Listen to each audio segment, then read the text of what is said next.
मथुरा से तकरीबन 10 किलोमीटर की दूरी पर है वृंदावन और इसी स्थान पर भगवान श्री कृष्ण की क्रीड़ा स्थली है। यहाँ की कुंज गलियों में भगवान श्री कृष्ण ने तमाम लीलाएं की हैं। दूर दूर से भक्तगण यहाँ बांके बिहारी के दर्शन करने और उनका आशीर्वाद लेने आते हैं। तो चलिए आपको बताते हैं मंदिर से जुड़ी ऐसी तमाम रोचक बातें जिनके बारे में शायद आप ना जानते हो या शायद जानते हो। तो स्टार्ट करते हैं। बोलो राधे श्याम की जय।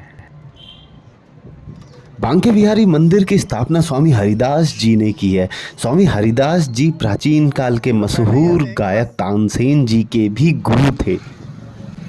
वे निधिवन में तमाम भजन और आदि गाकर श्री कृष्ण जी की भक्ति किया करते थे और भगवान कृष्ण और राधा उन्हें दर्शन दिया करते थे।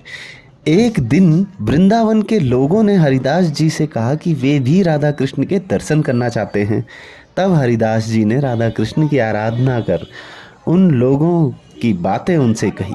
ध्यान व पूजन करने के बाद जब उन्होंने आंखें खोली तो इस मूर्ति को अपने समक्ष पाया और इस मूर्ति को प्राप्त करने के बाद स्वामी हरिदास जी ने शुरुआत में तो बांके बिहारी जी की निधिवन में ही सेवा की। फिर जब मंदिर का कार्य निर्माण संपन्न हो गया तब उनको मंदिर में आम जनता के दर्शन के लिए स्थापित किया। आपको एक बात बता दूं कि बांके बिहारी जी की जो मूर्ति है वो राधा कृष्ण का विग्रह यानी सम्मिलित रूप है।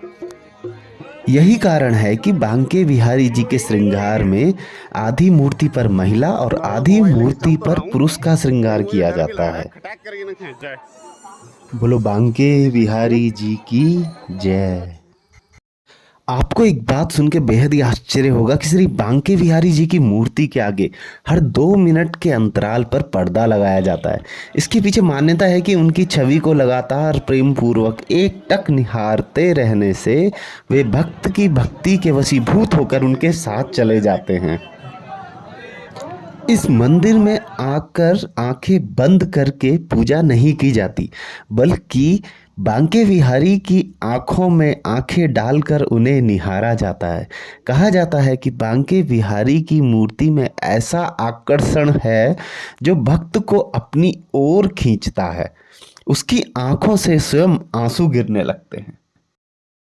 श्री बांके बिहारी जी कृष्ण का एक नाम है जिसका अर्थ होता है जो 3 स्थानों से मुड़ा हुआ हो। अर्थात बांके का अर्थ टेढ़ा और बिहारी से अर्थ है रमण करने वाला।